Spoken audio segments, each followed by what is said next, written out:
All right, workout number 3 is Harry, Ron, and Hermonie Granger.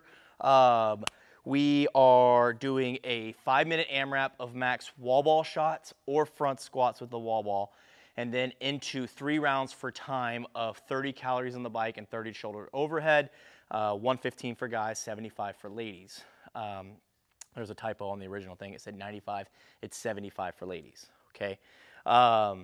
On this workout, the front squat or wall ball has to be designated at the beginning, and you cannot change it once you do it.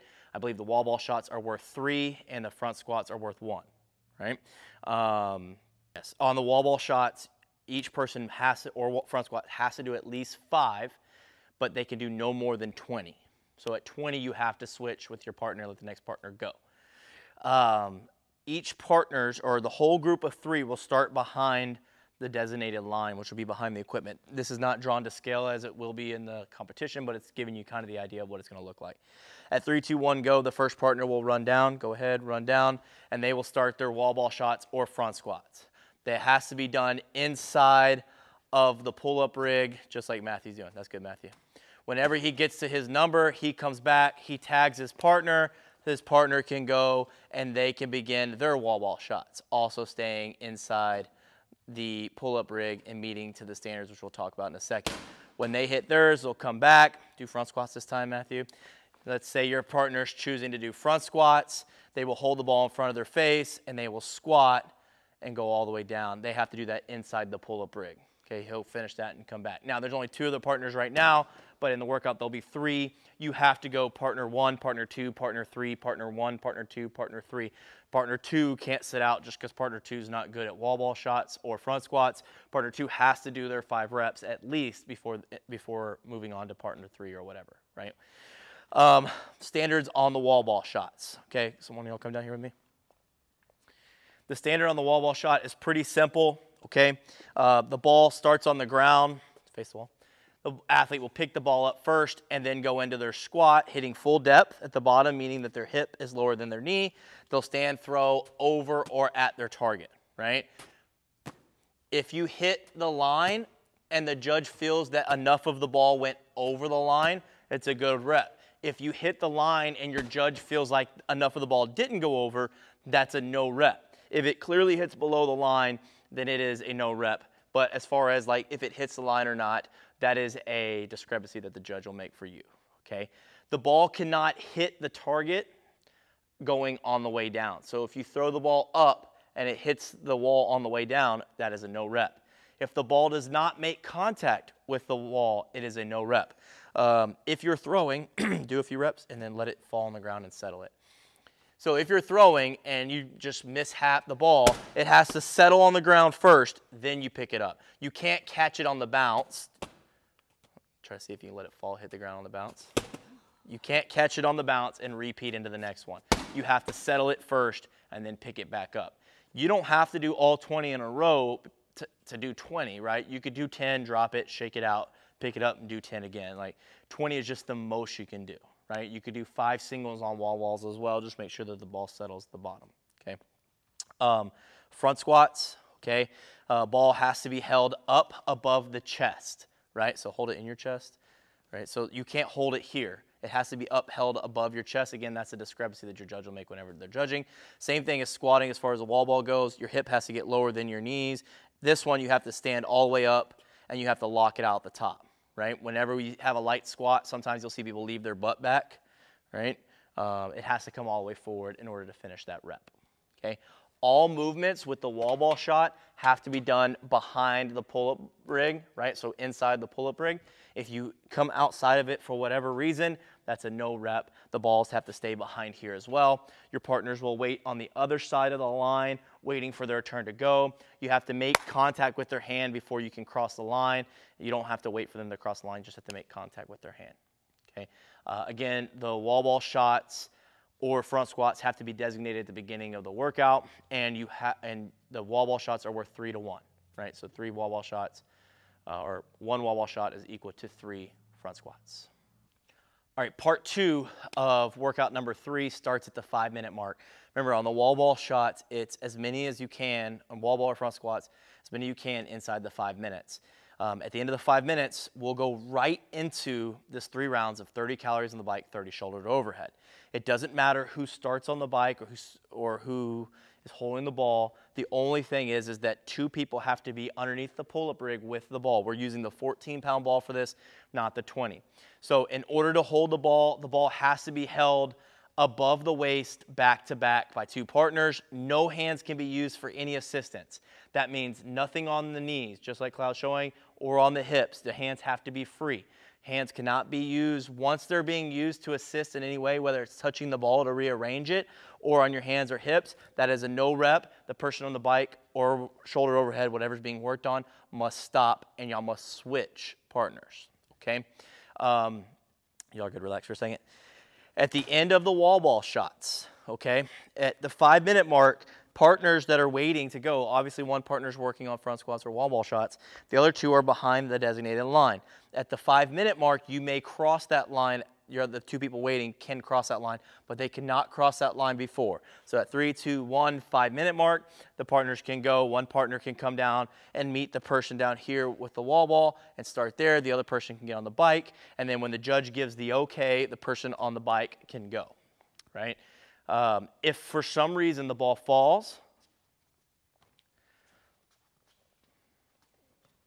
right, so they're holding, this person on the bike is going, ball falls, okay? The person on the bike must stop immediately and switch with one of the people over there, right? So let's just say they switched, okay? Now a new person's on the bike.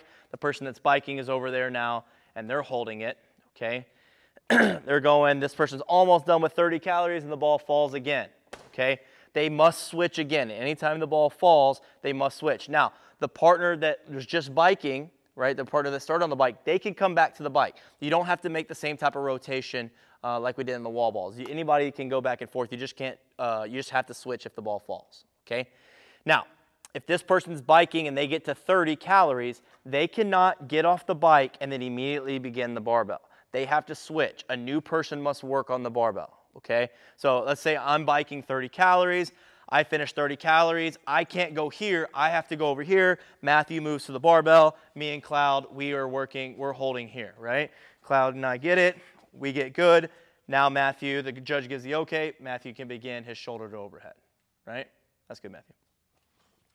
So on the shoulder to overhead, same kind of thing there goes. If he wants to break for whatever reason and he needs a break, me and Cloud can switch out with him, but he has to come back over here. We'll switch, and then Cloud would begin, right? So me and Matthew get it,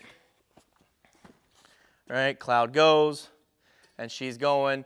Let's say the ball falls. Oh, the ball falls.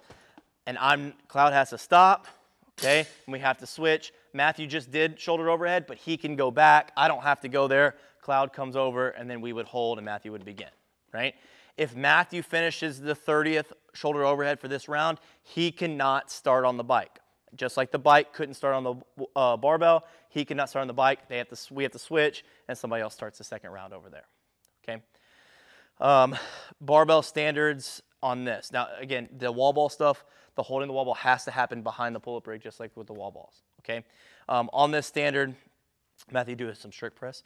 The bar has to start on the shoulders. You don't have to show control in the first one. You just have to show control overhead. So a strict press works. The bar just must come down and either touch your chest or touch your shoulders, or the rep does not count. Can you do one like where it doesn't touch anything?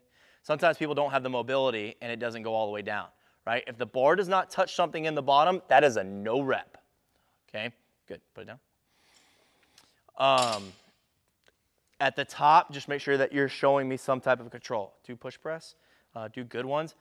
Now on this one, you can go straight overhead with the push press, using your legs to drive it overhead. Again, the bar must make contact with either your shoulders or your chest in the bottom. On this, you have to show me some type of control at the top. Do one where you kind of pull it right back down too fast. That was a pretty good rep, actually. Do another one. There. That was good, right? That was a bad rep, no rep. She has to show me control at the top. Good, put it down for a second. You are allowed to take the bar from your clean and push it straight overhead. Show them that and do like 2 push press. So take it from your clean right into your push press or push jerk, whatever it is that you're doing. Okay, good. Now the third and fourth type movement that you can do would be a push jerk, okay? Once you do just a couple push jerks. That's where you have a double knee bend, but just make sure that we lock the knees back out before we bring the bar back down, right?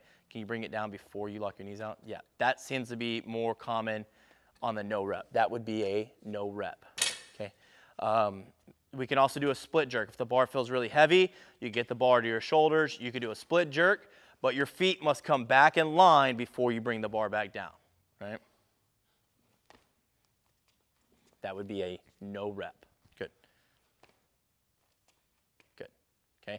On these, if you drop the bar behind you for some reason, that would be a no rep. Okay. Your rep that you just did would not count. But breaking on these, you could put the bar down, shake it out, pick it back up, and go without your partners having to receive a penalty. Okay. So basically, a break on this does not mean that you have to break over here. Right, you can just shake your arms out, pick it back up, and go. Just know that the person that does the 30th rep over here has to come back over here to hold so they can go and finish. It's a 13-minute time cap, so you'll have 8 minutes essentially to finish the 3 rounds of 30 and 30.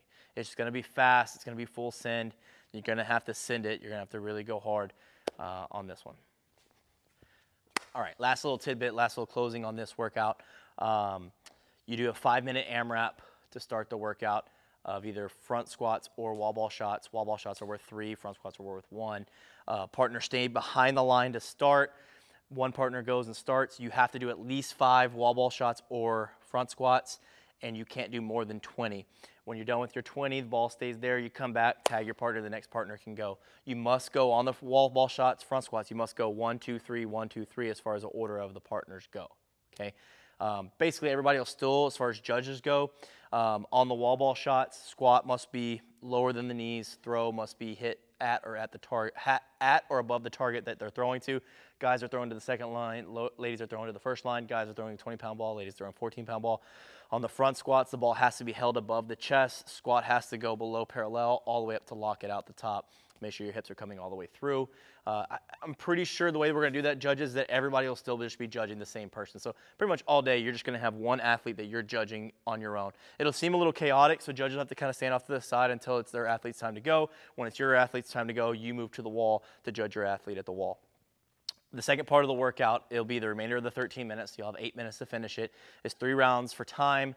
It's scored separately from the wall ball shot workout. So if you finish the wall ball workout with 150 wall balls, and then you finish the second workout in 5 minutes, those are 2 separate scores. You'll be ranked on the leaderboard 2 different times. That's why you see part 1 and part 2. It's on there twice, okay? Because it's 2 separate scores. So everybody's going to have 4 scores at the end of this work at the end of the day.